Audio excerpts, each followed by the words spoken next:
Buenos días.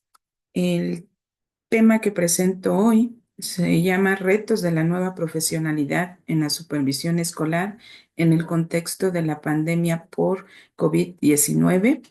Mi nombre es Nadia Gil Ruiz. Es importante situar los antecedentes de este estudio, hablando del sistema educativo nacional mexicano. La supervisión escolar, desde su génesis, ha sido un vínculo de comunicación, de enlace entre las escuelas y la institución. E históricamente, su función ha sido de evaluación, de control y en los últimos tiempos se pretende que tenga una función de asesoría y apoyo. Incluso su propio nombre de origen es inspección educativa. Su tarea básica era la de administración. Y desde esta perspectiva, las relaciones que establece el supervisor con sus subordinados en la zona escolar se determinan por el esquema de poder y autoridad. Esto es, una autoridad vertical que determina cuáles son las acciones que se deben llevar en la zona escolar. Es un modelo de inspección, el que tenemos en el origen, a un modelo que se pretende hoy formativo, un modelo basado en el asesoramiento.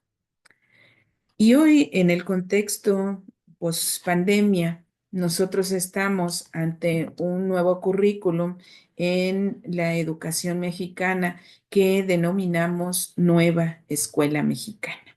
Y por supuesto, la perspectiva de la supervisión escolar cambia y se requiere un liderazgo pedagógico.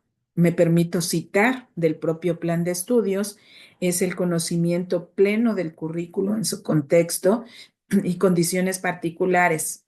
Es un supervisor que se distingue por su saber, experiencia y por trato, ejemplo y cualidades humanas. Con esto, reconocemos que es un enfoque humanista, no solamente está centrado en el profesional, sino en la persona también.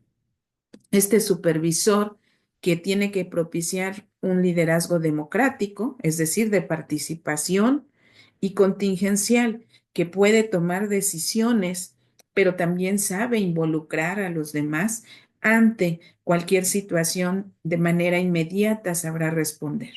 Por lo tanto, se visualiza la supervisión escolar desde un proceso dinámico, integral, por supuesto, integrante, porque necesitamos recuperar a los demás para que se trabaje en equipo y en la mejor de las condiciones exista trabajo colaborativo.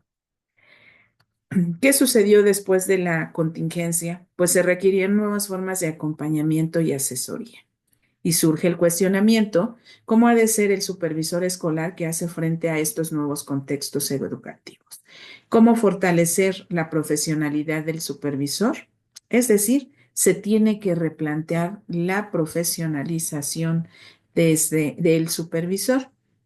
Aquí lo tomamos desde una perspectiva de Valdés de la Vega, donde nos considera que la formación pedagógica que tenga el supervisor debe ser sólida, con un enfoque colaborativo de trabajo y por supuesto con las mejores prácticas de la ética de la supervisión. Debe tener un dominio de una base de conocimientos especializada que coloca al centro la gestión escolar, mostrando los conocimientos, por supuesto, en la práctica. Alguien que sabe, pero alguien que también en la práctica muestra sus conocimientos.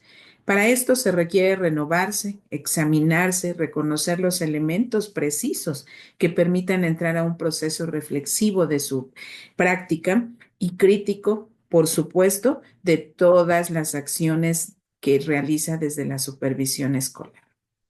Estas prácticas de supervisión requieren transformarse, ya lo vimos, pero para esto también es importante que se reflexione sobre el contexto sociohistórico en que se desarrolla la práctica supervisora.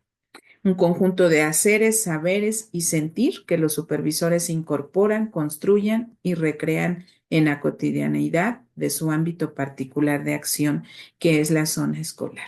Sin duda, la práctica de la supervisión escolar es constante, de cambio. No hay un día que sea igual y por supuesto se enfrente a diferentes contingencias. Lo constitutivo de las prácticas de supervisión deberá entonces buscarse en los sujetos y el sentido que le otorgan a su práctica de gestión. Este es un estudio para identificar la profesionalidad que los supervisores escolares deben ejercer con base en la reflexión de su práctica en el contexto actual.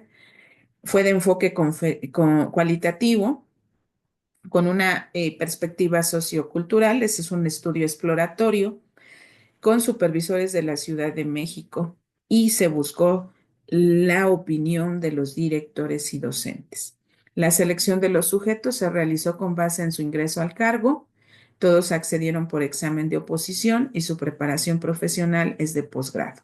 Además de que laboran en la misma región, estamos hablando de la Ciudad de México. Se utilizó un cuestionario, se hizo su validación por juicio de 4 expertos, entrevista estructurada que contenía dimensiones personal, organizacional y valorativa. Las categorías de análisis que se utilizan para este estudio son las concepciones y percepciones de la supervisión, las prácticas profesionales, la formación y actualización profesional y modelos de supervisión. Se hizo, por supuesto, el registro, la codificación y la categorización de estas respuestas.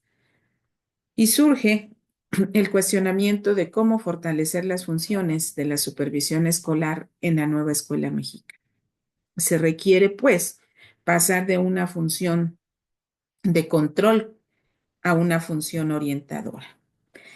De una autoridad normativa que sin duda este papel no se deja atrás porque finalmente nuestra estructura en el sistema educativo mexicano es gerencial y es vertical, pero tiene que ser también una autoridad profesional. Y con esto se reitera que es no solamente tiene los conocimientos, dominio del currículum, de los conocimientos de gestión y de acompañamiento, que serían los pedagógicos, justo para esto, para lograr acompañar a los colectivos e incorporarse como alguien que también colabora para resolver los problemas que se tienen en las escuelas. Las relaciones profesionales pasan o transitan de una visión de un supervisor que solamente toma él las decisiones de manera individual a establecer hacia las relaciones humanas y la acción en grupo. Con esto no pierde vigencia su rol en cuanto a un supervisor que aplica las cuestiones normativas, pero tiene que ser un supervisor que puede propiciar el trabajo colaborativo y lo mejor aún, que puede propiciar redes de colaboración. Entonces pasamos de la verticalidad a la horizontalidad y esto implica que se acerca a los colectivos, convive y vive los hechos del contexto y con esto también promueve diálogo, de un énfasis en la administración a un énfasis en la asesoría y el acompañamiento. Entonces, el liderazgo del supervisor tiene que ser sensible al cambio y a las necesidades del contexto. Tiene que ser un liderazgo social o prosocial porque está involucrando a la comunidad. Así también no lo requiere el actual currículum. Es un mediador y, por supuesto, ejerce un trabajo también de asesoría y acompañamiento a sus colectivos escolares. Háblese también de colectivos de directores, colectivos de docentes y propicia el trabajo en redes. De tal manera que las tareas básicas de la supervisión se van a centrar en anticiparse al cambio y con esto estamos hablando de una gestión prospectiva. Tienen que gestionar el cambio, por supuesto, no nos podemos quedar estáticos, tiene que recuperar las condiciones, la lectura de la realidad, conocer el contexto y con ello reconocer qué necesitamos. Y por supuesto, la innovación, que será otro elemento fundamental para que podamos aportar desde la supervisión, catalizar los cambios que se requieren. Y bien, las consideraciones finales, pues el primer aspecto, como bien lo tituló en esta ponencia, sería la profesionalidad. Los supervisores tenemos que transitar a una profesionalidad donde reconozcamos, sí, como profesionales, pero también con cualidades humanas como la empatía, la escucha, la colaboración, la participación y los más altos valores y la ética de nuestro trabajo para fortalecer las relaciones democráticas en las escuelas. También se tendrán que establecer espacios formativos de reflexión para conocer la identidad del supervisor, considerar su construcción histórica y comprender por qué venimos de un contexto de verticalidad y cómo propiciar la horizontalidad. Conferir un nuevo sentido al ser y hacer de la práctica supervisora para llegar a una construcción identitaria más pertinente, eficaz y auténtica. Y por supuesto, fortalecer una cultura de indagación y diálogo horizontal y construcción de conocimientos en redes. Dejo aquí algunas de las citas que nosotros hicimos a lo largo del documento y por supuesto las referencias bibliográficas. Pues agradezco mucho la atención que presentaron a esta ponencia. Reitero, mi nombre es Nadia Gil Ruiz y soy de México. Muchas gracias.